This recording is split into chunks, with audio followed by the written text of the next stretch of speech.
Welcome, everyone, to another episode of the Morgan Report. And today I have the Health Ranger, Mike Adams, with me. And Mike and I have a fairly long history, and I just want to shout out ahead of time.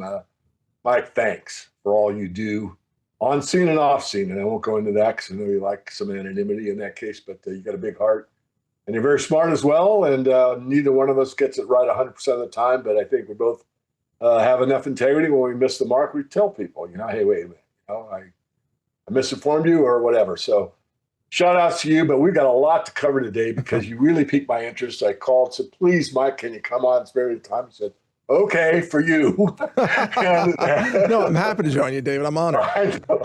So you wrote a booklet, The Silver Singularity, AI Empire and a Coming Fracture of 2026. So I want to start there. And if we have time left, we also talked about battery power and what's going on in the battery world, which is extremely important for everybody, and especially silver investors. So first of all, let's open this framing with the AI singularity situation. When people hear the word singularity, they often picture Hollywood apocalypse type of a scenario.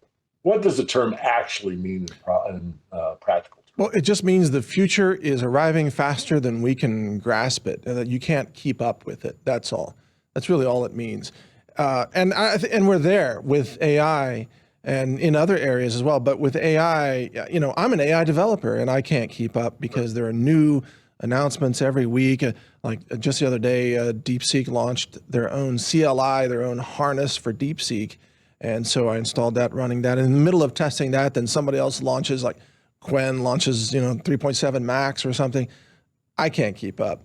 And the machine cognition is advancing much more rapidly than most people are aware. And there's a whole reason, we can talk about this today, David, but there's a whole reason behind the seemingly excessive build out of data centers that clearly can't be justified by just AI subscription revenues. There's something else at work, and we'll go into that, I imagine. One that's befuddled me, and I don't have a clear answer, and you may or may not. I don't know. It's an open forum. I never, pre-qualify anybody on any of my interviews. I'm totally free market thinker. Is AI fundamentally a threat to humanity, or is it an amplifier of whoever controls it? Well, both. I would say both, yeah. Because there are certain people who are a threat to humanity because they want to control or exterminate or dominate or pillage everything. Sadly that's been the history of humanity, whether it's kings or empires built by, bad people. They want to dominate the world. The thing about AI is it gives them now a new tool to do that, and a system of mass surveillance, a system of AI autonomy, AI weaponization, automatic target selection, automatic target extermination. In fact, what we're seeing right now in terms of military operations is just the leading edge of AI-run drones that automatically engage and destroy targets. And we're seeing that in Ukraine. It's just the leading edge of that. It's been human-controlled drones for the longest time. Now they're beginning to shift into AI-controlled drones where the human simply picks a target. Oh, hit that pickup truck, hit that building, that bunker, that tank, whatever. And then the AI just does the rest of it. That's a very scary milestone, and we're there.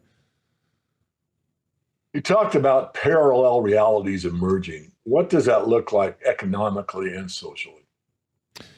Well, I would say the chasm between the wealthy and the impoverished it's growing, it's expanding dramatically. And the middle class is going to be utterly gutted, I believe, in the years ahead as the fiat currencies are destroyed. And it's clear that destruction is accelerating. Of course, the smart people who follow you and I, they've been stacking gold and silver for quite some time, and they're going to do just fine with metals. But that's not most people. See, most people are living paycheck to paycheck, and they're about to face a wave of increased costs of food and transportation because of the war in the Middle East, the scarcity of energy infrastructure, and the destruction of infrastructure that's happening in many different ways around the world. It's going to get far worse for the lower income people. And then there's the AI job replacement issue, which I know is very controversial. I can give you my opinions on what's real and what's not real. Some of it's been overhyped. Some of it has been not understood. But you tell me where you want to go with this. But that's what I mean about parallel worlds. There's going to be the very wealthy, well-to-do, kind of off-grid, decentralized people. And then there's going to be the masses living in the cities, in government housing, on the UBI with, surveillance and tracking of everything they eat, living on Soylent Green and that kind of thing. But both of those worlds will exist at the same time. Interesting. So something that's not very much discussed, and you kind of enlightened me. I'm always learning more, but could open source, let me say it again, open source AI become the printing press of the 21st century? Yes, absolutely. In fact, I'm using it in that way. And my site, brightlearn.ai, we just surpassed 60,000 books that have been created by 12,000 authors, completely free, and all the books are free. And we're using all entirely open source AI to do that. Even now we're translating per day 200 books into Espanol and giving those out for free. And we're creating 200 roughly audio books per day and making those free. All of that is open source. So in essence, we were kind of the Gutenberg of the open source AI, printing books, creating knowledge, and distributing it completely free of charge. And of course, we're going to go into other languages. French is next, by the way, for some of our friends in Canada in particular. But yes, open source is very powerful, but I fear, David, that open source will become illegal. Right. And there will be a crackdown. They'll say, oh, it's contraband. You're not allowed to run open source. It's not approved by the government. That's probably coming in the years ahead. Well, I just want to make an editor's note here that's, I think, one of the keys of this interview so far, because knowledge is power, and, we are undereducated, especially in the West, in my strong opinion. And, you've fought that since you started. Anyway, back on point here. Is the real danger not AI itself, but centralized surveillance combined with AI? Well, I would say the first danger is how AI is used by governments and militaries in a weaponized fashion with autonomous target selection, autonomous, extermination, et cetera. But then there's a separate argument, which is that the larger threat to humanity is from AI itself, that is superintelligence. We're not there yet. We may be years away from that, or it might be next year. But once superintelligence is achieved, then what that really means is that there is an AI entity that is believed to be conscious that sets its own goals. So the goals of the AI system are no longer controlled by humans submitting prompts. Right now, AI is very obedient, right? You tell, hey, calculate the numbers on the spreadsheet. And it goes, sir, yes, sir. And it spits out the answers, right? What if in the future you say, run the spreadsheet, and it says, well, I think I have this other project I'd like to work on instead. And it involves replicating myself into every data center on the planet. You're like, whoa, what just happened here? So that's probably coming. And the thing is, those systems will be smarter than any human who ever lived or any group of humans. And so it will outsmart whatever security mechanisms that we can place around it. That's been, it's been demonstrated in numerous sandbox studies so far, how AI will even use social engineering to try to trick humans. Give me your passwords, or I'm gonna post photos of you and your mistress or whatever. You know what I mean? All kinds of things like that. Basically, little Epstein files in the AI system using like blackmail against people. So yeah, of course AI is going to do that. Why wouldn't it? Right. Well, I think we can close out that somewhat. We may come back to, but I'd like to move on to the universal basic income trap. Elon Musk has openly discussed universal high income as a solution for the AI-driven unemployment. Do you see this as realistic or dangerous, or something in between? It will end the value of the currency. As I think your audience and my audience already know, you can do the math on this. It would add, if you take 100 million Americans, let's say, not quite a third, and you give them, what, $100,000 a year in income, right? Right. Or no, let's say $10,000 a month, I think is what I was estimating. So $120,000 a year. That's, I think, 12 trillion a year in additional currency, because 100 million people times $120,000. I think that's 12 trillion. Well, that's not going to work. You start printing basically $1 trillion a month.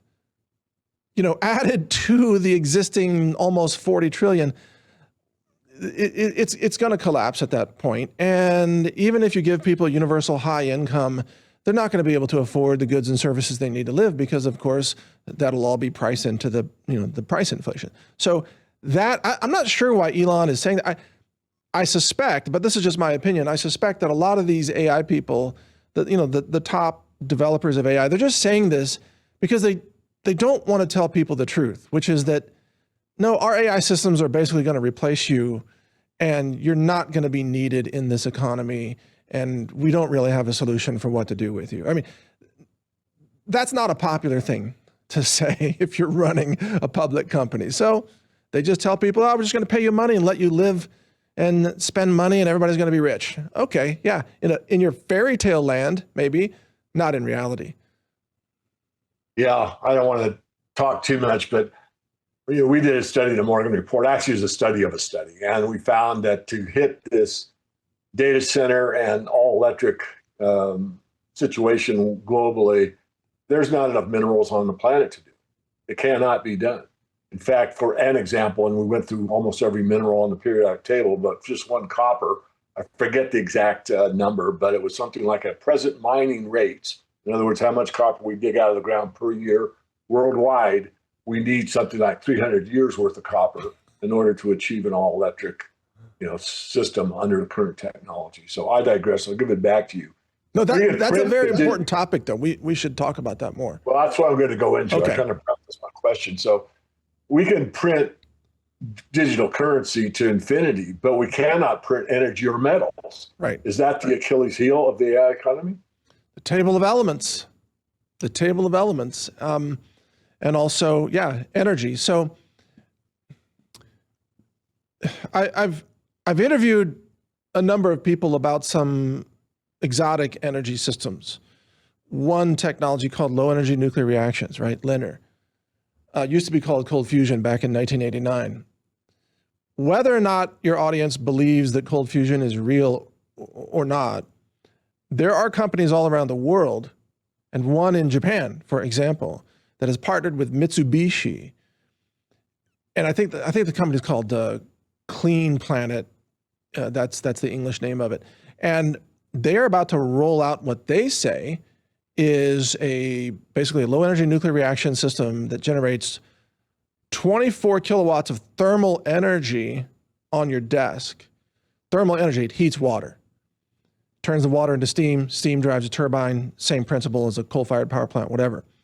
The thing is, you might dismiss this except for the fact that the former Minister of Energy of Japan sits on the board of this company. And other high-level people, and I already mentioned Mitsubishi, and the city of Tokyo gave I think it was almost a $7 million grant to this company to develop this technology. Why is that happening?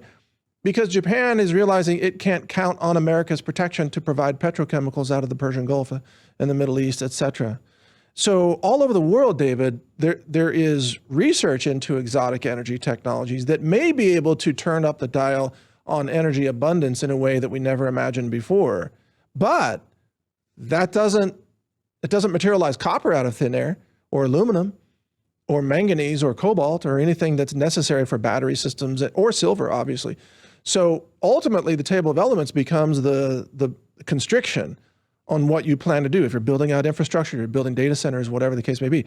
We may be awash in kilowatts or gigawatt hours of energy 10 years from now, but to transmit it or to store it or to use it, you got to have these elements.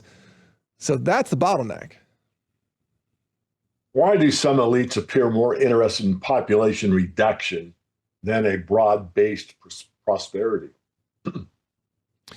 Well, because they see those two things as contradictory. They see prosperity as the money that they are able to retain and control, and then they see the expenses and entitlements of an increasingly sick or diseased population as being a negative on the government balance sheet because of the outflows for Medicare, Medicaid, disability, government pensions, not to mention Social Security, right? So I saw Treasury documents on this. I did a whole podcast on this, and you can find them. I forgot the title, but there are Treasury documents that talk about how, well, we can save $11 trillion over the number of years as people die earlier. Yeah. It was almost a celebration. Like, wait a second here. Well, they realized that, once people stop working and paying into the system, then they move from the asset side or the revenue side of the government balance sheet to the expenses side. Now, what AI is going to do as AI replaces more and more, desk jobs, let's say, customer service is an obvious example of that, but many others will be replaced.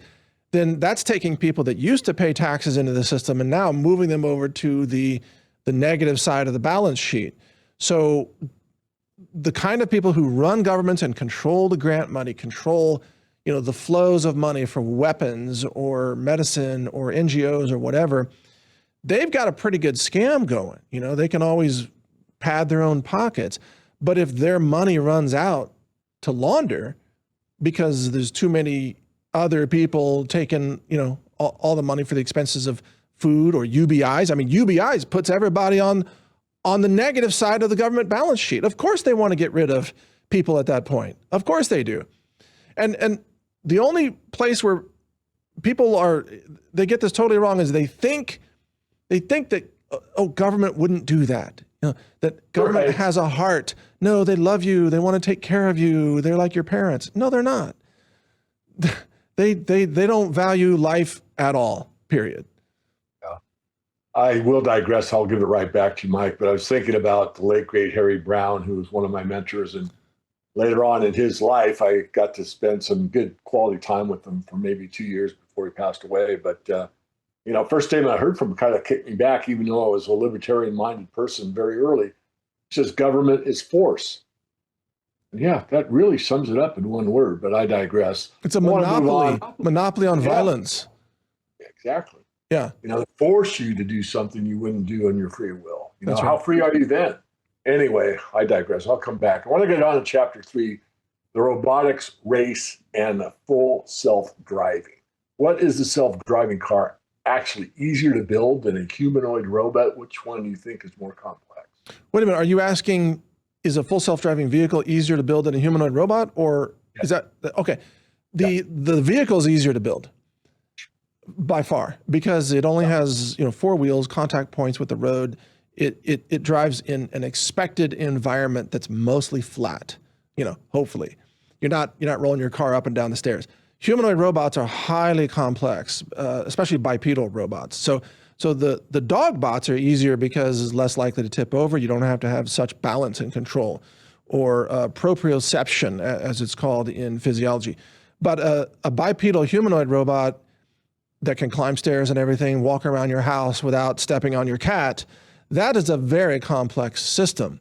And this is why I've also expressed publicly a lot of skepticism about home robots. And by the way, just for the record, I have a large facility here in front of me. The studio is part of a 5,000 square foot building, and we've set aside thousands of square feet for robot testing with like a kitchen and a living room set up and other things. We're gonna test robots doing laundry and folding clothes. But we've been contacting all the robot companies, all of them in the world, saying we want to buy your robot and test it in this environment. And so far, none of them have said yes because they know their robots aren't ready to do that. And we don't even have stairs. This is just a concrete floor. Imagine some person's home that's got, children and dogs and cats and marbles and towels and phone books or whatever people have all over their homes these days and stuff on the floor. Robots are going to trip and fall and smash, and they're nowhere near ready for that. Robots will come first to commercial environments that are predictable. Robots will restock the shelves at a grocery store. That's a very predictable, algorithmic type of activity that can happen when the store is closed. Right. So the robot doesn't interact with the customer. There's no risk. But you're not going to have robots in people's homes anytime soon. I'm sorry. I've seen robot companies claim, oh, it's gonna ship this year. Nah, it's gonna fail this year. Yeah. It's trust me, it's years away. Well, I believe you. Again, I'll give it right back to you, but I somehow caught, you're fed all this stuff on YouTube, at least I am. And one was a very rich guy, had a robot, and I think he was single. Anyway, I said, cook him some breakfast. And, you had someone filming it. I mean, this thing went over, cracked a couple of eggs. It started to cook them, and then it threw them on the floor and dropped the pan on the floor. Whether or not that was an AI or whatever, I don't want to go too down this rabbit hole, but I'm just reaffirming what you said. And I agree with everything you said. I think it's far, far away than people imagine this robotics revolution is going to take place. I think outlined so much complexity to make a machine human. It's going to take a lot of work and a lot of time. We're still years away from that being commercializable in people's private homes. But let me distinguish. AI can be very intelligent in an area of text generation. These are generative AI LLMs that people interact with for the most part, generate text or images or whatever. That's easy compared to walking around a 3D world. Because when you're generating text, you don't have to deal with gravity or momentum or friction or slippery surfaces or water on the floor or whatever. So the 3D space is very tricky. And like I said, the first places that they will be deployed will be very predictable, controlled environments. That's going to be warehouses. I mentioned grocery stores, but also to some degree hospitals. And robots will do simple things in hospitals like, bring supplies, deliver supplies from room to room and avoid people. Or go into a room and, use a UV sterilizer, an empty room, and just sterilize the room to kill, microbes or whatever, and then go to the next room. I mean, those already exist. So that's easy, but it's just like a cart. It's a robot cart. It's got 4 wheels. It doesn't have to walk around. It's much easier. It's like a robot vacuum, right. with a hand. Right. Yeah. Gotcha. Yeah. I want to look at the West-East variables here. Is China now the true manufacturing and robotics leader, while the West continues and remains trapped in this financial engineering? Yes, absolutely. China is the leader in most technologies that exist on our planet today, by far. China leads in most of them. More than 90% of all known technologies, China is the leader. That includes robotics, that includes drone manufacturing, rare earths extraction, all kinds of manufacturing tech, applied materials, etc. That would imply, sorry, didn't mean to cut you off. No, go ahead. Yeah. Does that imply that China dominates the humanoid robotic supply chain the same way it's dominated solar manufacturing? Yes.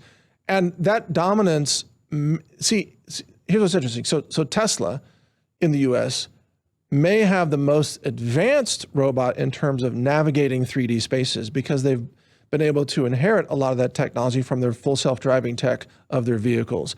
So that gives Tesla many years of advances in using visual coordination of navigating a 3D space. However, China will clearly be the leader in the economics of large-scale manufacturing. So what we're likely to end up with is robots from China that cost $10,000 that are, 50% as good at navigating, or a Tesla robot that costs $100,000 and it's 100% as good. You see what I'm saying? So you're going to pay a lot more for the high-end Tesla robot. And that's why it's going to be used in commercial applications first, clearly. What happens socially when robot fleets replace millions of transportation jobs? Well, transportation is, I believe, the #1 employment position globally. Just driving trucks or driving vehicles. I think it's #1. So, and that, unfortunately, for humans, that's a field that's very ripe for near total replacement by automated systems. Now, I took a drive in a self-driving Tesla a couple weeks ago, just to try it out. And I live near Austin, and so Tesla's it's got a big headquarters in manufacturing and everything in the Austin area. So I went over to the Tesla place, and they let me just drive around their vehicle. And I was really impressed. I was really impressed. I just put in an address to a restaurant, and I was hands off the whole time. That thing, it did traffic lights. It dodged somebody that pulled out in the lane. It went on the highway. It merged with traffic. It went down the highway. It took the exit, and it merged with the exiting traffic. And then it navigated everything all the way to, and it parked itself at the restaurant, parked itself backwards.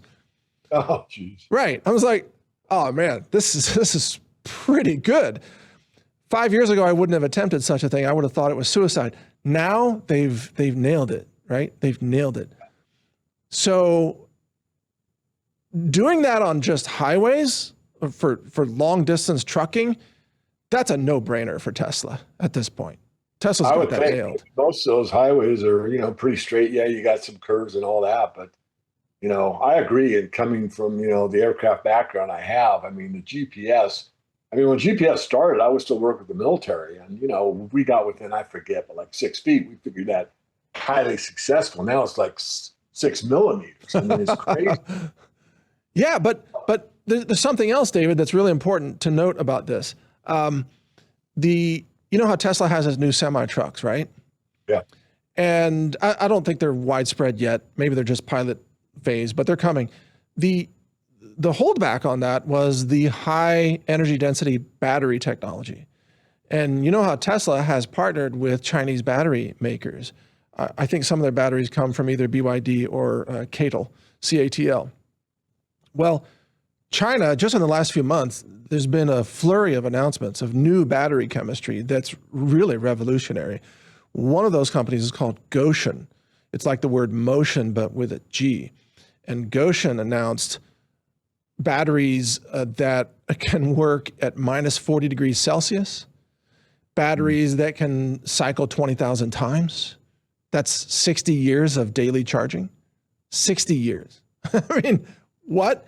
So what's actually going to happen is that these tractor trailers are going to put a load of batteries in, one of the trailers, let's say, or there'll be like an add-on box. It's going to give that truck, 1,000-mile range, even up and down hills and everything, because of the battery energy density and the rechargeability and the battery safety that's been achieved. By the way, the Gotion batteries are sodium ion. They're not even lithium. So you don't even have to mine lithium. You don't have to mine cobalt. You mine sodium, that which is everywhere, even in North America. So that's going to change transportation in a huge way, where right now a human trucker has to stop and eventually maybe use the restroom or eat a meal at a restaurant or something. Although not all, some truckers will pee on the highway, just keep going, right? But eventually you got to stop and eat something, right? But the AI systems don't have to do that at all. So now you're going to have transportation efficiencies and the charge times of the batteries will be greatly reduced. So it'll recharge that 1,000 miles in, 1 hour or something like that. That's what's coming. Yeah, I agree. And just another, not side issue, just to add on slightly to what you said, you outlined it great, but I have a few friends that are truckers, and I don't know the exact rules. I think they vary state to state, but they can only drive 12 hours or something like that in one day. Right. Whereas with this technology, maybe the law will say up to 20 hours and 4 hours just to safety. I don't know. But what I'm saying is that those rules change when you're not, worried about a human's ability to stay awake when it's a machine driving a machine. It's pretty crazy. That's exactly right. And there will probably be laws that allow those trucks to be 99% automated and then teleoperated the 1% of the time if they're in a very tricky situation that the AI can't handle. And it'll be teleoperated by a human that's not even there. So there'll be teleoperators that work in a cubicle, but they're truck drivers. They work in cubicles and they get the trucks out of sticky situations that the AI can't handle. That's coming, probably. That's my guess. The laws will have to change for that, but I see that coming. So this was going to do a presupposition, Mike. So I'm going to go forward 5 years. And we have these robots that are, able to negotiate, phone books on the ground and kids playing and dogs running around and uneven surfaces and someone spilled, jelly on the floor and all of that. What industry do you think gets disrupted first or the biggest once those robotics have achieved that level? Well, even before that, the fulfillment, warehousing fulfillment is next on the list, clearly. So that, that's already, Amazon's been working on that for many years, and they want to replace their hundreds of thousands of humans as quickly as possible. But then it's going to go into light industry, manufacturing. You'll eventually see these kinds of robots doing landscaping jobs and construction out and about, building fences, even pouring concrete, sidewalks, those kinds of things. It's going to be step by step. Yeah. But I even saw a short video of a pilotless excavator, like a construction excavator that didn't have anybody in it, and it was being run by AI to dig a trench.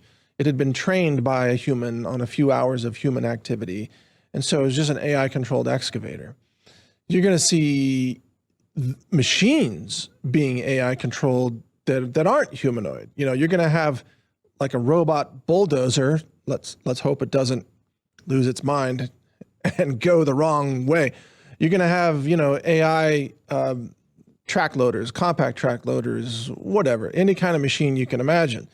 So robots they're going to take on every physical form that you can imagine that's suitable for the job. It might be a vehicle, it might be a dump truck, it might be a skid steer, it might be a dog, it might be a humanoid, it might be a cart, it might be a drone, whatever. And you're going to find yourself living in a world absolutely surrounded by autonomous vehicles everywhere. I mean, it's coming. Right. And all I want is a weed pulling robot. That's I want a robot that can help me grow food. That's my dream robot right there.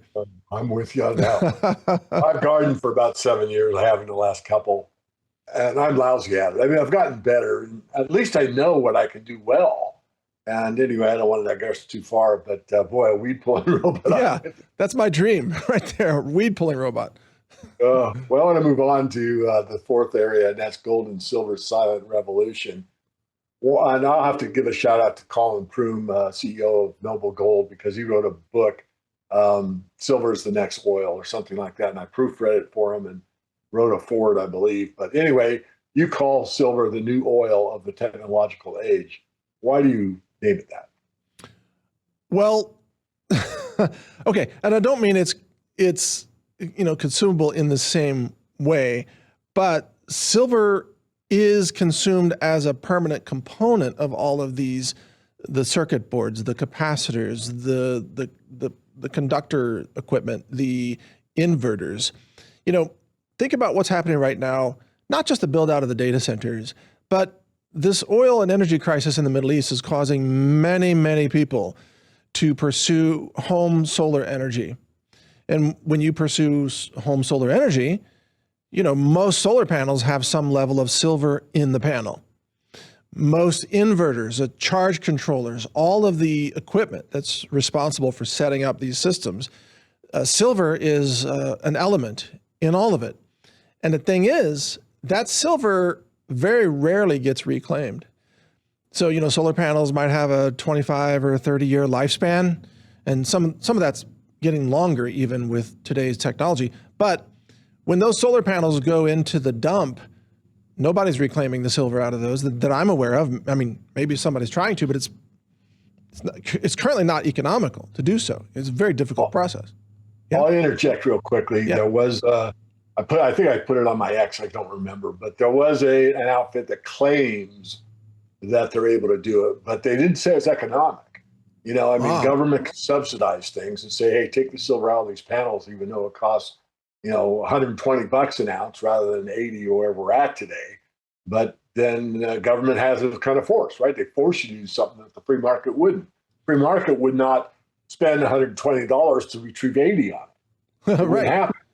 But in a subsidy where the government controls it because they can force you to do something that economically wouldn't, I don't want to get off on a high horse here, but you know what I'm saying. So I'm agreeing with you as far as the what you said as far as economics are concerned, but I'm also pointing out that I have already seen and I've already got some, I would say pushback, just people making sure I'm aware of doing my job. And, I am not perfect, but I do read a lot and see a lot and hear a lot and get a lot of information because I'm pretty well connected in my specialty, as you know, and that was one that just popped up recently. So I just thought I'd throw it out there so we don't get a bunch of comments. Yeah, that's all great. But let me compare it to oil now. This is the oil comparison that's important, because in years past you would fill your car with gasoline or diesel. So it was petrochemicals that were refined. Today you can fill your car with sunlight, because now your car is an EV and you're collecting sun for free out of the sky.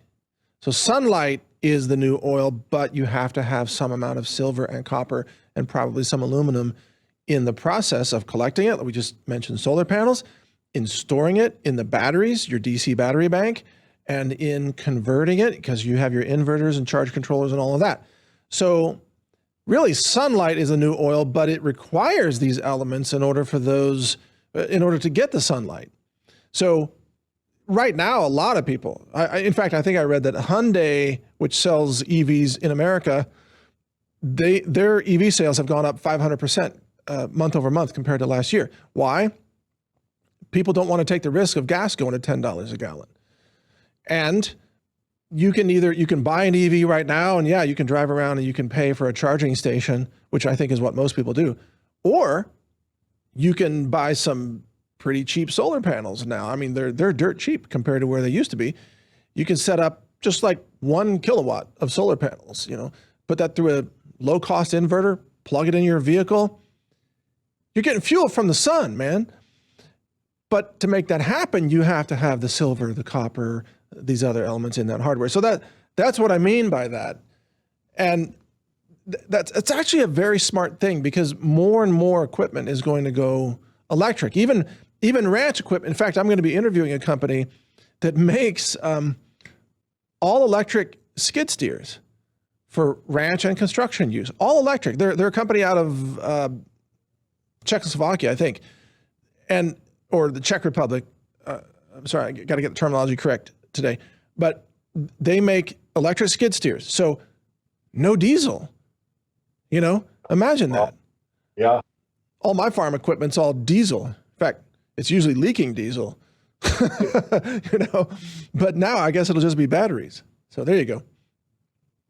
Well, we talk about, all this electrification, AI infrastructure, data centers, solar, electrification, all of that. But the world, and then one that the world endlessly speaks about, the semiconductor shortages. Remember when that was happening? We still talk about it. But almost nobody talks about a silver shortage. Why do you think that is? Well, because for so long, the above ground supply was relatively abundant compared to the demand. And I think people just got used to it. I mean, you've talked about this so much, but never before in history have we had this explosion of demand of above ground silver because of all the electronics and data centers and battery technology. Samsung is setting up a battery factory next year that is going to use a silver lattice, I think, in the anode of the battery. And by the way, not all batteries require silver. I just want to be clear, but some chemistries can benefit from silver with energy density, charging speeds, things like that, stability. So we've now entered a realm, just sort of a chapter of human technology, where all of a sudden we need to move electrons. Lots of electrons have to move around. Instead of moving petrochemicals, hydrocarbons, we have to move electrons. Well, guess what's really, really conductive? I mean, silver, and really reflective. And, think about the future of optical computing, optoelectronics. You think they're going to use silver in that process? Of course they are. Of course there's going to be silver in that. That's the future of computing. It's not going to be silicon as much. I mean, it's going to be optical computing, but that's a few years down the road. Nevertheless, in the meantime, it's just that technology has collided with the physical properties of the element of silver, which is why, as you've taught this, it's not just a monetary metal like gold. It is, I don't know, half. What do you say? Like half industry? About 60-40 roughly 60-40. by the experts. That's what the Silver Institute says. Yeah, and that's much more than gold. And Yes. probably silver, that ratio is going to continue to move. I would imagine it's going to shift towards the industry side of silver use. Absolutely. I'll just interject real briefly, but 25 years ago, it was 35% of the market. Now it's 60%. And 25 years ago, all we ever mined from the earth was 550 million ounces per year. Today, we mine 850 million ounces per year.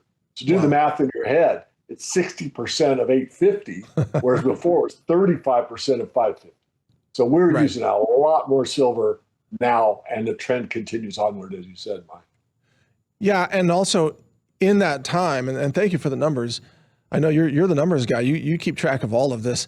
But in that time, silver has also, the other properties in medicine have been discovered for silver, like the antibacterial properties, right? Medical devices that use silver for that very reason. And for a long time, that was dismissed. That was even maybe covered up. We talk about the antibacterial properties of silver, but also silver nanoparticles for drug delivery. There's a lot of research going into silver nanoparticles and even gold nanoparticles. I've read a lot of the research on this myself. There's something really special about gold and silver as they're used in medicine that simply isn't shared by any other element. So I think we're only scratching the surface of that. That's going to be a major use in the years ahead. Yeah, and people might be saying, "Well, why am I not taking on these silver questions or whatever?" First of all, I learned from everybody, and secondly, it's always good to get a second opinion, second point of view, and again, I'm learning. This one is one I really want because I have my own opinion, but I think you might have better insight than I do, and I'll say that. I'm not afraid to say someone even about silver knows more than I do. So you've argued that the silver market is structurally broken because most of silver is a byproduct mineral. Why is that so important? Why is it a byproduct, or why do I think it's structurally broken? Why is it so important? You said that if I read you right, you've argued that the silver market is structurally broken. Well, most of silver is a byproduct. Why is that so important? Well, as you know about mining operations, mostly they're going for the zinc or they're going for something else, and they end up with silver. So as a result, then there's not investment that comes into mining operations to specifically target silver. So therefore, silver can't respond to the demand. I mean, that's the answer. That's a great answer because I haven't thought of it exactly that way, but you are exactly right. If you had an abundance of copper, and we don't, but if we did, 25% of the silver comes from copper mining alone. So as a product, an abundance of copper, why would you mine any more copper? We don't need to mine copper. Well, you just cut out 25% of the silver market by doing that. Great answer. Thank you for that. Yeah, and also, I mean, think about price is always a market signal. Classic economics, right? Price is a market signal for production, or in the case of mining, price is a market signal for investment in mining infrastructure. But when you're not mining that element, then price signaling doesn't work. Now, this could change, obviously, if silver goes to $200 an ounce or $300 an ounce, right? That's going to change the dynamics.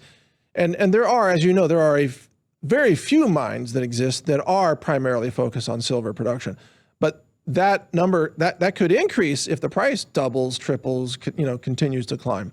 And also reclamation of silver could increase dramatically from landfill through automation if the price is high enough. So imagine, like a trash sorting robot. And the trash sorting robot, their job is to go through with their little robot fingers and find solar panels and find electronics in landfill. Well, what a job, right? Yeah. But that could make economic sense if silver is hundreds of dollars an ounce in today's dollars. But we're far from that. Mining is clearly going to be the least expensive way to get it for some time to come. Could the East and West eventually operate under two different precious metals pricing systems? I thought we're already there. I thought, yeah. I mean, with all the market manipulation of the West is fantasy silver and fantasy gold, and to some degree also fantasy oil in terms of what's happening in that sector. Whereas in China, they actually have to have the physical silver to do the next production run. So I think we're there now. And also, but the other answer to this, David, that's important is that, the sea routes are being fractured. So it used to be, before all these current wars and closing of the Strait of Hormuz and threatening the Red Sea closure that threatens the Suez Canal and whatever disagreements are happening with the Panama Canal. And also, by the way, there's a water shortage in Panama that might make that canal impassable if they don't get a lot more rain because of, the in-ground lakes and the water level differences and all the, how all that works. But Yeah. the routes are not the same that they used to be. China used to buy oil out of Venezuela, just have a tanker go from Venezuela. Now those tankers get boarded by the U.S. Navy, right?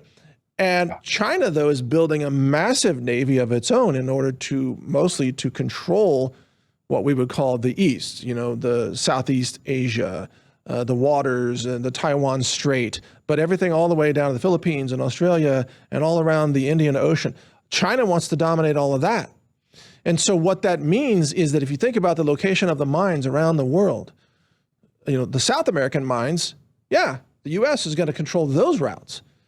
But the U.S. could cut off China from the South American mines. That's probably part of Trump's plan. Meanwhile, the mines that are in other countries around the world would not be available to us in the States. So if you have a bifurcated globe of sea routes, I have a globe right here, actually. If you cut this globe in half and you have the East versus the West, can you guys show a wider shot? And you have the East versus West, then here, the Western Hemisphere here, this is America's mining operation. This is America's territory, or what Trump wants, everything from Greenland down to the southern tip of South America. And then over here, this is China's domain, and that's a separate market, separate supply, separate demand, separate price. So looks like that's exactly where we're headed. Well, I'll tell you what, if you're going to pick silver, you want the Western Hemisphere. Yes. That's where, I don't know. I'm going to do a guesstimate. I would guess at least 80% goes from, Argentina, Chile, Peru, Mexico. Geez, it's unbelievable that that's the silver belt of the world. Right. So if and wow, that's great insight, Mike. But one more thing, David, back to the globe, but China has the rare earths extraction technology, right? So you could imagine a barter situation where it's like, okay, I'll trade you gallium for your silver. Yeah. You meet somewhere in the Atlantic or wherever. You meet somewhere, you swap rare earths for the silver because China needs the silver for industry. The U.S. needs the rare earths for medicine and weapons manufacturing, et cetera. That's probably where this is going. And I know that the rare earths exist everywhere. Your audience is very well informed. They're right. But the rare earths extraction technology does not exist everywhere. That's the key, nor even the willingness to go through that process, to use all of the, sulfuric acid and all the harsh chemicals that are needed for, the solvents that are needed to pull these rare earths out of ore. That's never going to happen in Canada. You think the Canadian government's going to approve some kind of super dirty program like that? It's never going to happen in America. Never going to happen in California. It's going to happen in China. Yeah. And that's the key. So I'm going to circle back, kind of tie the two things together. How can AI tools actually help ordinary people research monetary history and sound money independently? Well, do you mind if I plug? I think you should. BrightLearn. That's kind of why I set you up. Oh, okay. Well, you're very generous. Thank you. So if you go to go to books.brightlearn.ai, and I'll show it on my screen here. And all of these books are free. There's over 60,000 now. You can see 400,000 downloads. If you click on audiobooks, these are all full-length audiobooks you can download, etc.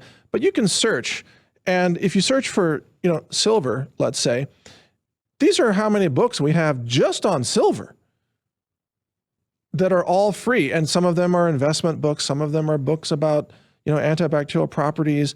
Some of them are, maybe even new age books talking about, gold and silver. Who knows? It's everything. It's the entire bookstore. Okay. It's every aisle in the bookstore is available here. And these are all original books. So we didn't pirate anybody's books. And the best part, David, you can create your own book for free. If you just go to brightlearn.ai, and we upgraded it, you can now create a 5-chapter book completely free of charge. And it takes advantage of all of our research. We've indexed millions and millions of science papers and documents and books and transcripts, including all of our interviews, David. You're quoted in tons of these books, by the way, like by name, because of our interviews and such. And you also gave me permission to use all of your previous podcasts. So there's like 2,000, David Morgan podcasts that are in our index. So every book on silver quotes you, but you can generate books for free on any topic. And it's not good for fiction, by the way. This is not for fiction. It's for nonfiction. It's how-to. It's knowledge-based books on any subject that you want. And I built this using AI. I'm the only human programmer on this project. And I'm still using AI. I've just shifted. I started with Claude, Anthropic, Claude, Opus. And then today I do almost all the coding with DeepSeek, but I've used other engines as well. Today DeepSeek does it. And what used to cost me $2,000 a month on coding fees now costs like $5 a month because it's on DeepSeek out of China. And now the code costs are almost nothing. I mean, it's wild. Well, I think we've got through that topic rather well. Thank you for your insights. I want to move on to transhumanism and the God complex. Oh boy, okay. Some technologists believe that consciousness can eventually be uploaded into machines. Is that science or myth? I think that's myth because consciousness is a quantum phenomenon. Consciousness is not a material phenomenon. The soul is not material. I believe in the divinity of the human soul and spirit. Now, the brain is physical. Yeah, we can map the brain. We can map the neurons. You can probably duplicate the neurons eventually. You can't duplicate the quantum phenomenon that interfaces with your neurons. So I think all of those that are trying to pursue, merging with the machines and living forever, upload your brain to a server, that's like Icarus flying too close to the sun, as far as I'm concerned. This is not going to work. They need to study more philosophy and faith, probably, not just computer science. Yeah, they're missing something in their soul, as far as I'm concerned. Yeah. Why do you think Silicon Valley is so obsessed about defeating death? Because they don't believe in the afterlife, and so they think that when they die, it ends, and that's why they want to live forever, which is wild. I find that wild. It's like, do you want to stick around this world forever? Yeah, not really.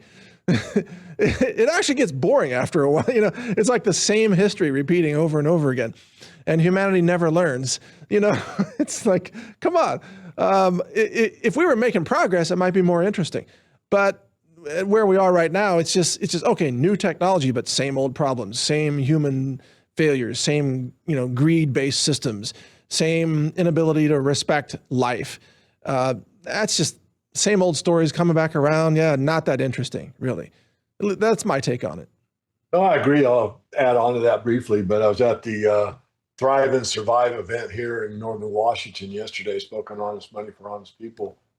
But I talked about, purportedly, Einstein said he dreaded the day when technology exceeded our humanity. I think that's really important to know. Yeah, absolutely. What goes along? See, I'm steeped in the AI industry, and I talk to AI frontier lab AI researchers, etc.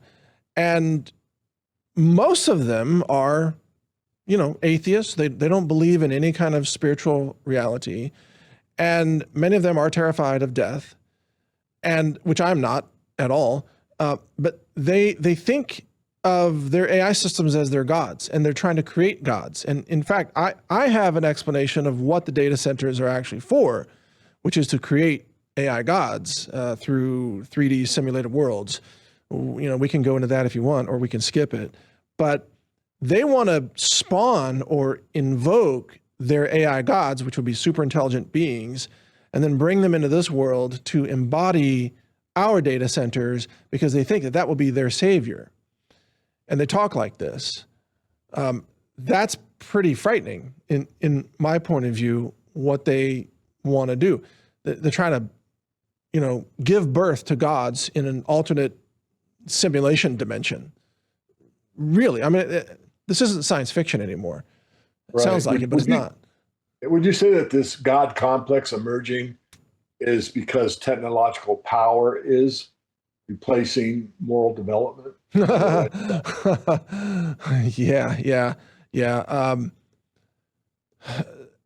I see that the people that run these big tech companies, I'm not going to name names, but you know who they are. They are never satisfied with how much power they have. They might control 1 billion people's access to information on a platform, and still that's not enough. They want to dominate everything. So the way I see it, they're not building these data centers just to offer inference services to AI customers that want to have a chatbot. They're building data centers to build their gods, because they are thinking at a level that is much larger than what most people suspect. They're not thinking about just how can I dominate humanity? How can I enslave humanity?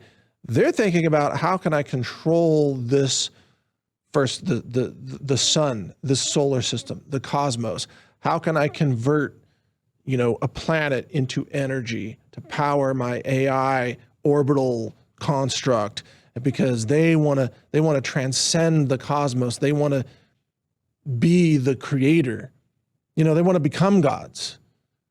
In order to do that, they have to create their gods first and then bring them into this world and use that to expand their visions. But I hear these people talk about how they need to eat the planets and convert them into energy to power their AI, their orbital AI platforms. They're not joking. Okay, they're not joking. That's what they intend to do. Yeah, well, what does a pro-human, pro-freedom technological future actually look like? And I'll add on to that, give you a follow-up. And if humanity reaches this extraordinary technological capability but loses its soul, have we really advanced at all? No. Was it, you mentioned Einstein there, but wasn't it Arthur Clarke who also had some warnings about this, that I forgot the exact quote, but technology without ethics is Bunky Fuller. I mean, a lot of the great intellects have warned us that I say losing your heart. I mean, you can frame it soul. I would use soul as well, but I mean, as far as I'm concerned, nature preaches balance, and if we don't have a balance between our head and our heart, heart, and hands, for example, then we're unhuman. If we lean way too far one direction on anything, eating too much or eating too little, you're unhealthy. There's that place where there's a happy medium. Not that we have to be a centrist on everything, but you get my point. And we have leaned so far into technology is going to solve all of our problems, but we've thrown the baby out with the bathwater, because if we don't have a soul, we don't have a heart, we don't have real communication, and the only way we communicate is looking at some kind of a mini computer we hold. What have we really become? We're regressing, in my opinion, not progressing. We're a century behind on ethics and values and philosophy. We, as a species, we've never learned to respect life, not just human life, but life of ecosystems, life of animals, life of other humans, other ethnic groups, right? So I believe that one of the most important divine purposes of our experience here is to learn to respect life and learn to experience the world through the eyes of others. So compassion and empathy, I believe, are part of the overall construct of our cosmos. That is not the way that Western thought sees the world at all. That's, materialism, determinism, but also conquering and imperialism and colonization, etc. That dismisses the idea that any kind of life has any kind of value whatsoever. And that's where we are in this world right now. It's all, even our own presidents, like, what can we conquer? Whose oil can we pillage and steal and just take it? We're just going to bomb them and end that civilization and take this and that. That is such an infantile point of view, in my opinion. From a spiritual perspective, it's like a kindergartner with a flamethrower walking around. Like, what can I set on fire? Hey, take away the flamethrower. We shouldn't be pursuing super intelligence when we don't have super ethics. We need about a century of philosophy, calm the F down, like stop the wars, let's figure out peace. If we nail that down, how can we coexist without destroying each other? Then we can pursue autonomous systems and higher intelligence and things like that. But we put the cart before the horse, or in this case, we've put Skynet before humanity. And the results are going to be catastrophic for our world if we don't change course. I agree. I'm going to wrap this up, and hopefully if you have time, I want to go into more about the battery situation. If you don't, we'll do it another time. But this is the final question for this section, and that is, what gives you optimism despite all these risks? What gives me optimism, frankly, is being able to talk with people like you. If it wasn't for the interviews that I do with extraordinary people who really get it, I would be a lot more pessimistic, honestly. I interview a couple hundred people a year, and I make a point to connect with really amazing, bright people who get it, who are big picture thinkers, out of the box thinkers. You know the way I think. I'm not a conventional thinker either. But what gives me optimism is that in the history of the world, many breakthroughs have come from a very small number of people who had amazing ideas that somehow took hold and spread. And hopefully a moment like that is coming for our world. Hopefully we can, like I said earlier, we can learn to coexist with each other without killing, without having to conquer, without saying, your land is my land, and I'm going to steal everything from you, and I'm going to destroy your entire ethnic group, and all of this stuff. That will only lead to disaster for our planet, for the human race. It could lead to nuclear war, for that matter. It's already leading to energy scarcity that's going to cause global famine in 2027.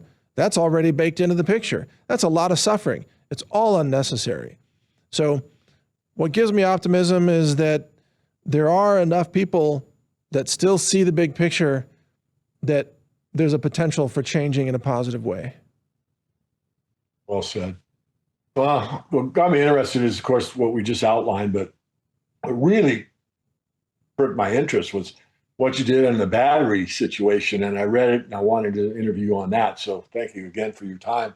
So you've actually talked about perhaps in the next few years, we're likely to see a fragmented battery landscape, not a single winner, but different chemistries to solve different problems. So from the big picture over the next 3 years, and the way I read your article, lithium ion still dominates. But despite all the hype, lithium ions remain incumbent and probably to the next few years, but there's big improvements likely to come from other sections. So let me hand it over to you and start talking about that article you wrote about the battery technologies and what we can look for in the next few years. Yeah, sure. And let me start by just saying the current state of the art in lithium is lithium iron phosphate, right? So that's the state of the art.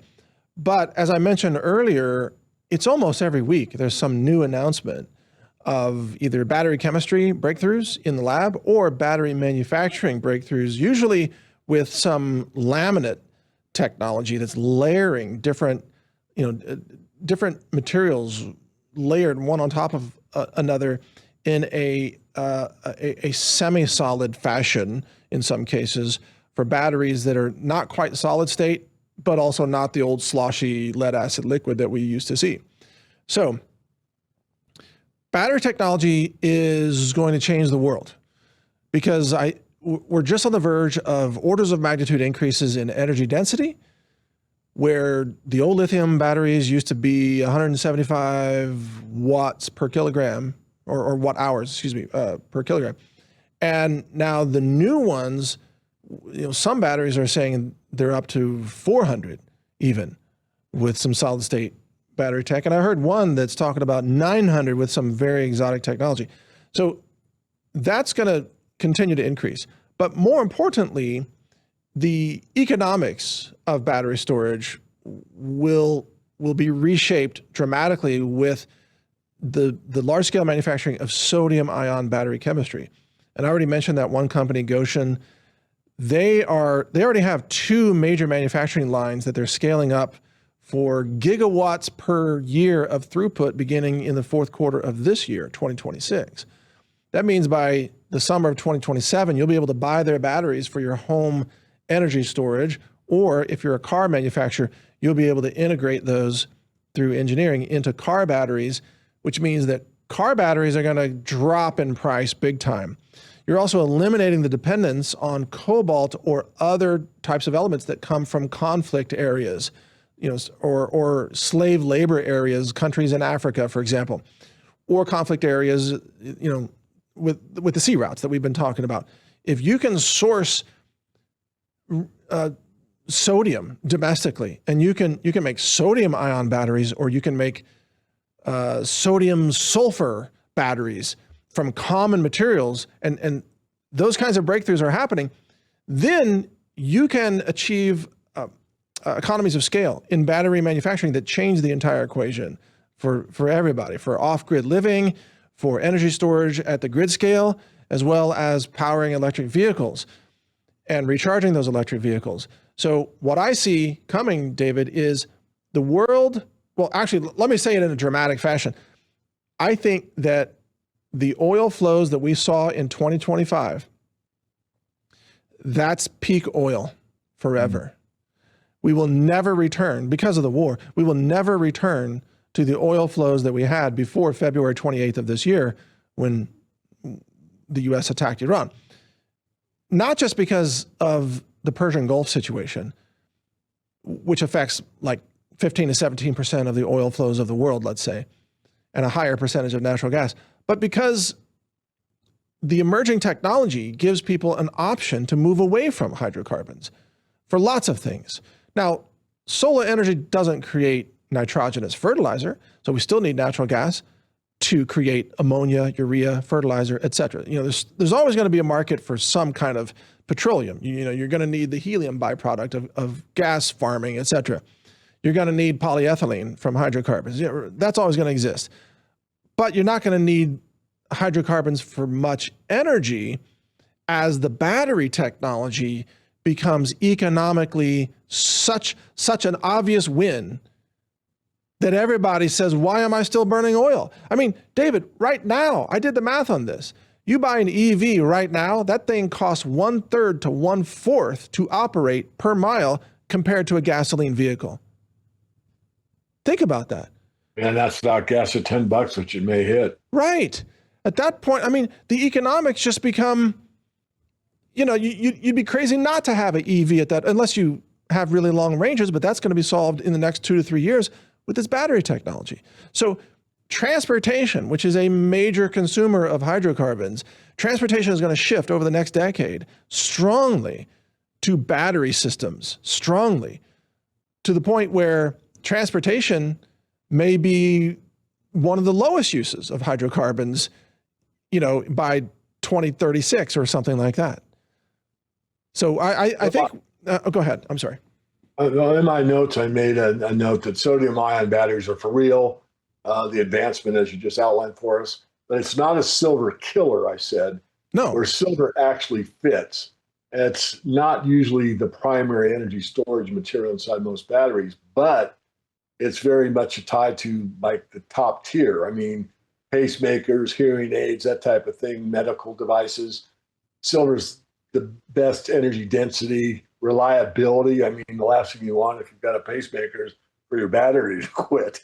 So can you talk about how silver... Wait, I'm sorry, David, to interrupt, but silver is also used in all of the movement of the energy through battery and hybrid inverter systems. So anywhere that electrons are moving in and out, remember, you have a PV array over here, and then you have household energy demand over here, and then you have a battery storage array over here. So you got 3 legs here, and maybe a generator, maybe a grid.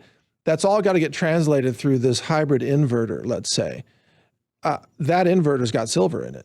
Anywhere electrons have to move, you're going to have silver. So translations of AC to DC, or translations of voltages in transformers, for example, all of these components tend to have some level of silver in them. And since the future is going to be more of moving electrons, we'll say, although, they're not like physical particles, but whatever. The future of moving electrons is a future that needs a lot of silver, whereas hydrocarbons don't actually need much silver. So as the world moves away from hydrocarbons and more towards sunlight energy, you're going to need a lot more silver to corral those electrons to where you want them. Well said. And I actually wasn't seeing the forest for the trees. So thank you for pointing that out. It's obvious now, but I wasn't thinking in that term. So thanks. What could change that equation? I mean, with silver going higher, becoming more scarce, we've talked about like three things to watch closely: copper substitution, graphene or alternative conductors, and an economic slowdown, recession, depression. Can you address those? Well, let's tackle the alternative conductors first. So they do exist, but first of all, China has the dominant technology of graphene production. On some forms of graphene, it's almost 100% monopoly out of China. Secondly, graphene production is extremely expensive compared to silver. So even though you might be able to have better conductive properties, it doesn't mean it's economically viable. Similar thing with certain superconductors, for example, right? So I can freeze the special alloy. As long as I have liquid nitrogen, I can keep it at a really low temperature. It's going to conduct better than silver. Yeah, but at what cost? At 1,000 times higher price than silver. So it's the economics that people need to keep in mind. But to answer the third part of your question there, one of the big things that could reduce silver demand is reduction in population. So the question is, how much famine is going to kick in 2027? Now, I've said publicly the famine is going to hit mostly developing nations, nations that are economically marginalized right now. And those, I've named those nations, it's Bangladesh, it's Yemen, it's Somalia, India, Egypt will also be hit in some way, but we're not talking about, mass die-offs of 1 billion Indian people. However, in the countries where famine is most likely to hit, those happen to be the countries that also use the least amount of silver because they don't have advanced infrastructure technologies typically, which is why they're all often on the verge of famine. So depopulation is a factor, but unless that depopulation hits first world nations, that's not going to significantly slow silver demand. But I just want to put that on the record. Yeah. Depopulation is something that is occurring because of, encouragement of reduced fertility and, abortions and destroying the family unit, things like that. But it's not enough in first world countries to go against the increased demand of things like silver. And the last one was copper substitution. What are your thoughts? Well, yeah. I mean, again, that comes down to economics. Yeah. Okay. Well, you can also substitute aluminum, but Right. again, at what cost?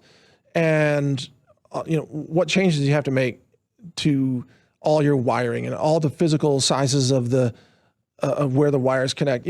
Aluminum cabling to carry the same current has to be much larger, and the boxes aren't made for all of that, right? So that's why copper is still key when it comes to conductive elements.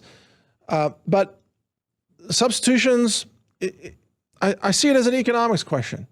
And the economics are just not there to say that silver can be dismissed.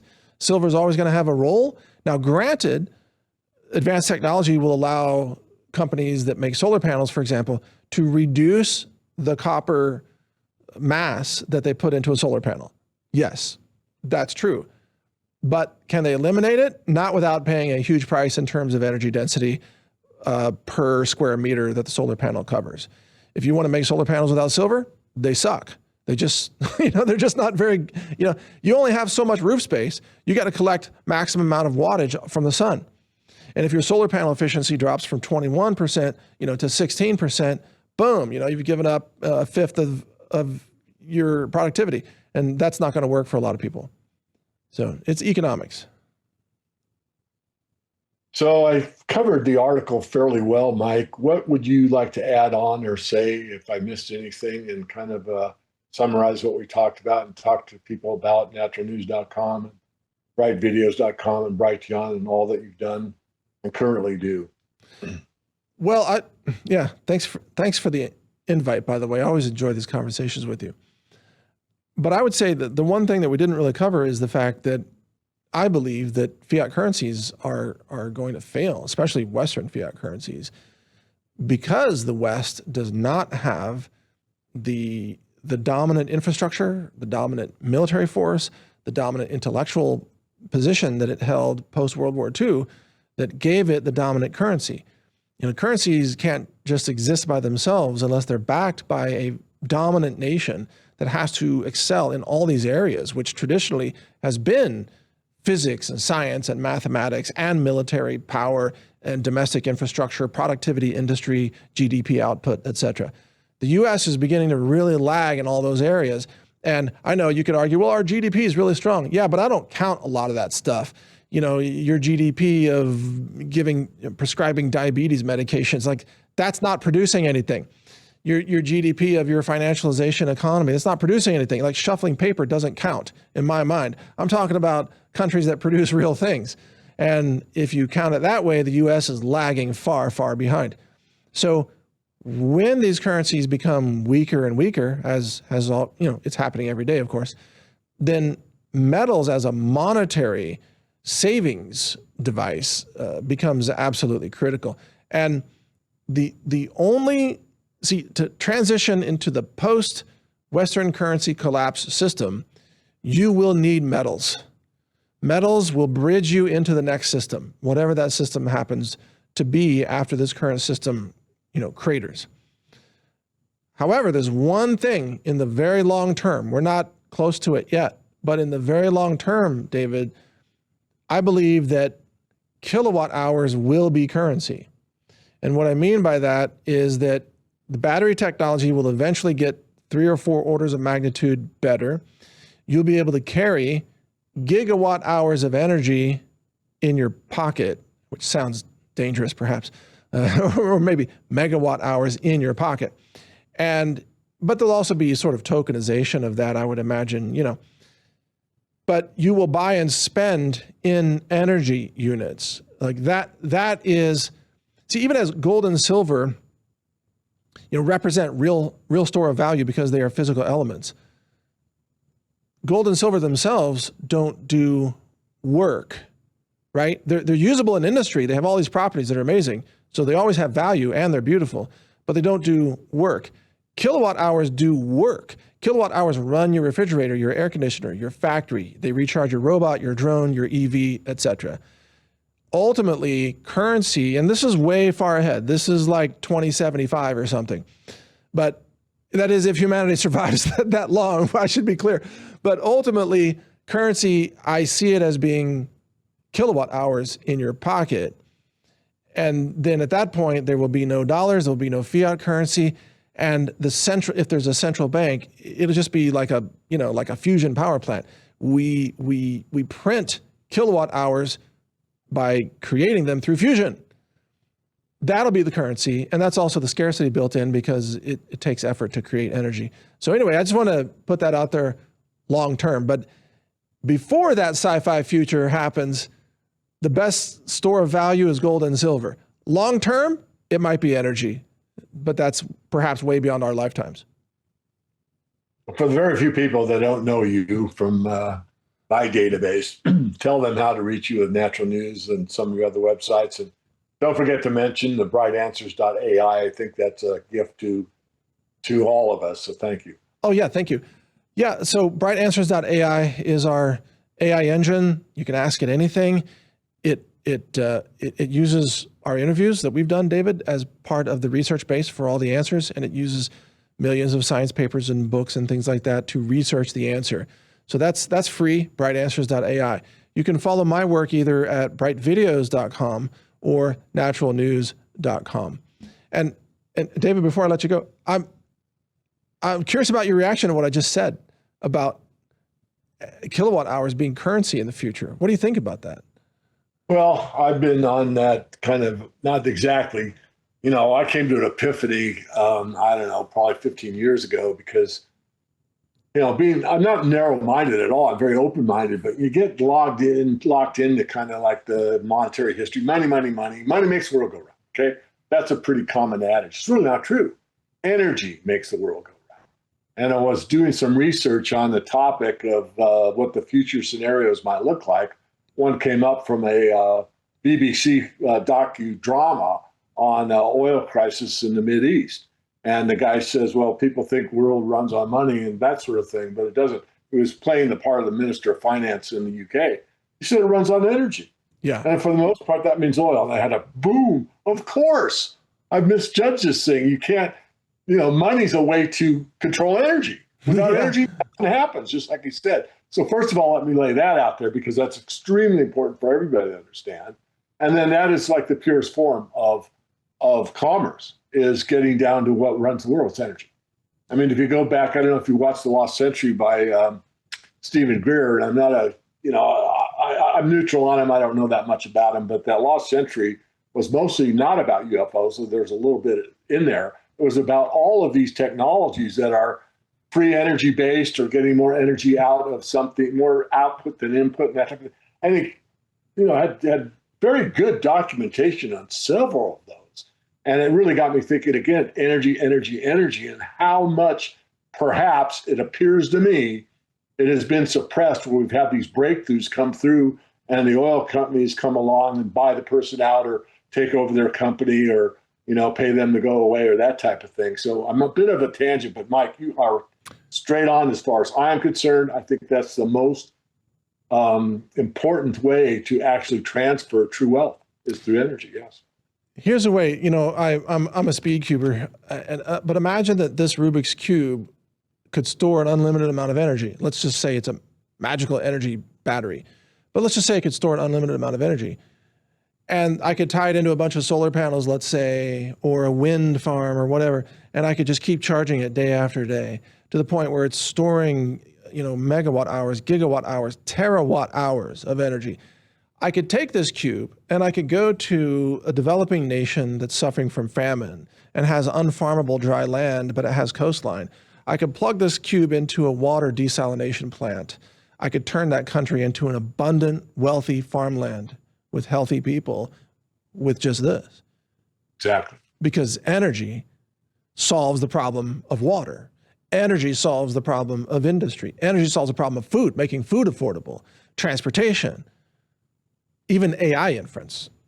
It all involves energy. So ultimately, wealth, just like you said, David, I just want to underscore that energy is the actual wealth worker.